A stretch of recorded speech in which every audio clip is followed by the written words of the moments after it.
I've been eating breakfast at Pell's Diner for 11 years. Same stool, corner of the counter, right where the service window meets the wall. You sit there long enough, you stop being a customer and start being furniture, and furniture sees everything. I was on my second cup the morning she walked in. It was a Tuesday in November, just before 7, and the light was the thin gray kind that makes everything look a little sadder than it is. I heard the door, glanced up, and saw a young woman in blue scrubs come through holding a cardboard box against her hip. The box was the kind they give you when you're done, a copier paper box with the top folded shut, a stethoscope looped over the corner.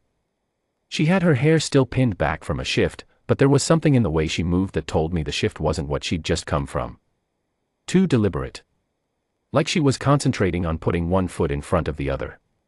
She slid into the second booth from the door and set the box on the seat beside her. I looked away. That kind of tired isn't my business. I went back to my eggs. Behind the counter, Darren Foley, the manager, who owns the breakfast hours and runs them like a man who believes his name is on the sign, was wiping down the pass-through. He's not a cruel man, exactly. He's the kind of man who mistakes a sharp remark for a personality.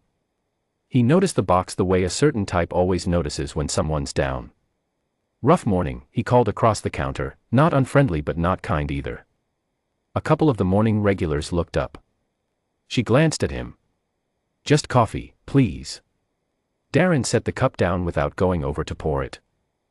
Box go on your tab. He said it with a little lift at the end, like it was a joke, and the man 2 stools down from me chuckled. She didn't react. She poured her own coffee from the carafe on the table and wrapped both hands around the cup, and I watched her look down at the table and hold herself very still, and that's when I started paying real attention. There are 2 kinds of still. There's the still of someone who's beaten, gone soft inside, and there's the still of someone holding a very heavy thing at arm's length so it doesn't touch them. I spent 22 years in law enforcement. I know both kinds. This was the second. I don't know what they fired her for. That came out later. What I know is she'd been at Bryan County Medical for 6 years, and from what the soldiers told us afterward, she had been the kind of nurse who stayed 2 hours past every shift and knew every patient in her bay by name and family.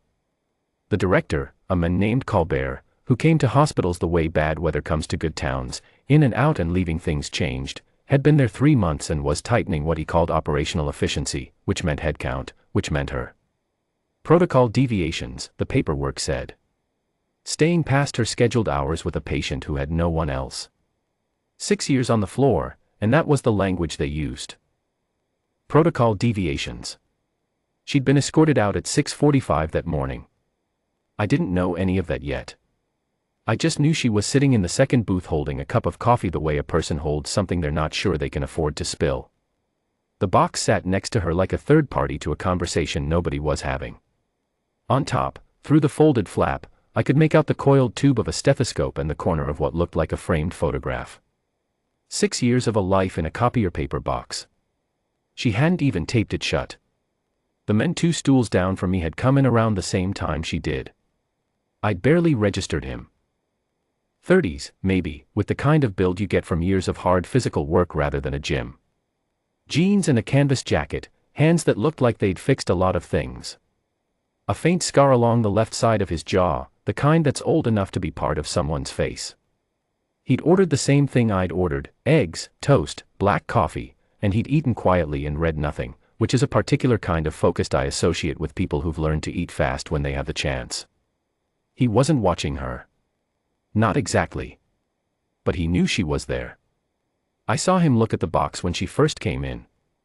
Just once, and then his eyes went back to his plate. But something changed in the set of his shoulders. Very slight. The way a man adjusts when he's recognized something. He finished eating. Laid his fork down. Reached into the inside pocket of his jacket and came out with his wallet. He put some bills on the counter, enough for his meal, I thought, then he picked up her tab from the table caddy where Darren had dropped it and put it with his own. Stood up. Pulled on his jacket. She looked up when she heard the chair. You don't have to. I know, he said. That's all he said. He reached into the breast pocket of his jacket and took out something small, something folded, a paper napkin, worn at the creases, like he'd been carrying it for a while. He set it on the counter in front of her coffee cup and put his hand flat on it for just a moment. Then he walked to the door and out into the gray November morning, and he was gone before she could stand. She looked at the napkin. She didn't touch it right away. The diner carried on around her, Darren refilling somebody's juice, the cook calling an order, a couple of regulars talking about the county road commission. I watched her reach out and unfold it. Inside was a unit patch. The kind you wear on the shoulder, fabric, subdued colors, an outline I didn't recognize. And written across the napkin in faded blue marker, in the kind of handwriting that belongs to someone who doesn't write much, were 6 words, *Bravo Med, Hellmand. You kept us, *. She read it once. She read it again. And then her hands began to shake. Not the trembling of someone falling apart. The opposite. The trembling of someone who has been holding a door shut for a very long time, and something on the other side has just knocked and told her she was right to hold it. I looked away because that moment wasn't mine. I drank my coffee. I stared at the service window. Outside, I heard vehicles, more than one, pulling into the lot off Clement Street, and the particular sound of doors opening together. I heard Darren say, "What in the?" I turned around. Through the front window of Pell's Diner I could see 2 army transport vans in the parking lot, olive drab, and soldiers climbing out. Not in ceremony dress, ACUs, combat uniform, the everyday working clothes of the United States Army. 14 of them. They moved with the particular quality of people who know exactly where they're going. The door opened. The man who came in first was a sergeant major. I could tell by the way the others arranged themselves around him, not behind him, not in front of him, but around him, the way iron filings settle around a magnet. He was perhaps 50, with a face built for weather, and he was carrying a single folded piece of paper. The diner went completely quiet. He looked across the room. He found her in the second booth. She had stood up. I don't think she'd decided to, she'd just risen, the way you do when something old and deep in you tells you to. The box was still on the seat beside her. The sergeant major walked to her booth. He didn't rush. He came to a stop 2 feet in front of her and looked at her the way you look at someone you've thought about for years. "Specialist Carver," he said. Not loudly. Not performing it. Just saying it, the way you say a true thing. She said, "Sergeant Major." He unfolded the paper. He turned to the room, to Darren behind the counter, to the morning regulars, to the men from the road commission who'd been arguing about asphalt 20 seconds ago, and he began to read. On the 14th of March, at approximately 200 hours, Specialist Dana Carver, 68 Charlie, assumed sole medical authority of Bravo Company's battalion aid station following the wounding of the primary surgeon. Over the following 11 hours, in conditions of limited supply and without surgical support, Specialist Carver performed continuous triage, administered emergency intervention on 4 critical cases, and maintained the stability of 14 wounded soldiers until medevac support could be established. All 14 survived. Specialist Carver was recommended for a Commendation Medal with Valor device. Due to an administrative processing failure, that commendation was never formally presented. We are here to correct that. He folded the paper. He reached into the breast pocket of his uniform and produced a small case, the kind that holds a medal. He held it out to her. She didn't move for a moment. Then she took it. I heard the door behind me open again. I glanced back. A man in a suit had come in, 50s, expensive coat, the look of someone who has important mornings. He stopped just inside the door when he saw the soldiers. His face did something complicated. He was holding a sealed envelope, her badge, I found out later, returned administratively per HR protocol, a task he'd apparently delegated and then undelegated when he saw the transport vans in the lot. His name was Colbert. The director. He stayed by the door and he did not speak. The sergeant major turned to the room a second time. He said, calmly, the way a man states something that has already been decided, this woman held 14 of my soldiers alive through one night with her bare hands and whatever she could find in a battalion aid station in Helmand province. She did it without sleep, without support, and without complaint. Whatever brought her to this diner this morning is not my business. But she has earned every courtesy this room can give her. He looked at her. He said, your call sign was Parish. None of us ever forgot it. 14 soldiers came to attention.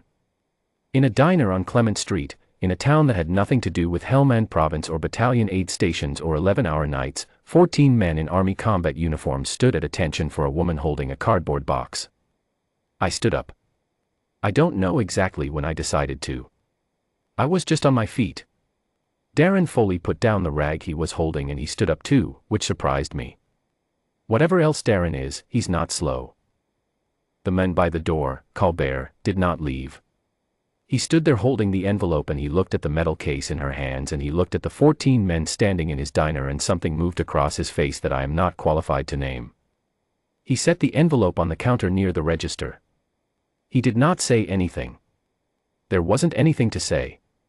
She held the case for a long moment. Then she looked at the sergeant major and said, "All 14. All 14, he said. She nodded, once. She looked down at the metal case, and she looked at the unit patch still on the counter where the quiet men had left it, the men who'd paid her tab and walked out into the gray morning before any of this started, and then she looked up at the 14 soldiers standing in the breakfast light of Pell's diner, and she said nothing because there was nothing to add. That was November. I'm telling you this in February, and I still come to the same stool every morning. But I always look at that second booth now. She went back to the hospital before Christmas. Not because Colbert asked her to, though he did. Because the floor asked her to, the nurses, the orderlies, the overnight techs who'd worked beside her for 6 years. They sent a letter. 41 signatures.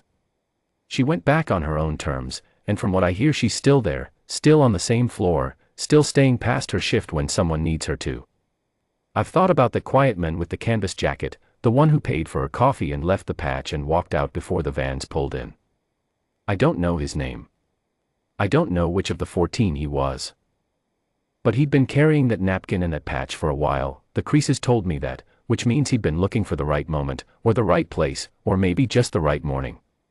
He found it on a gray Tuesday in November, on a stool 2 seats down from mine. You sit in the same place long enough, you think you've seen everything a town has to show you. Then you find out there are rooms you didn't know existed inside ordinary people, and a stranger with a paper napkin can open one without saying a word. I've been eating at Pell's for 11 years. That was the best breakfast I ever had there, and I didn't taste a bite of it.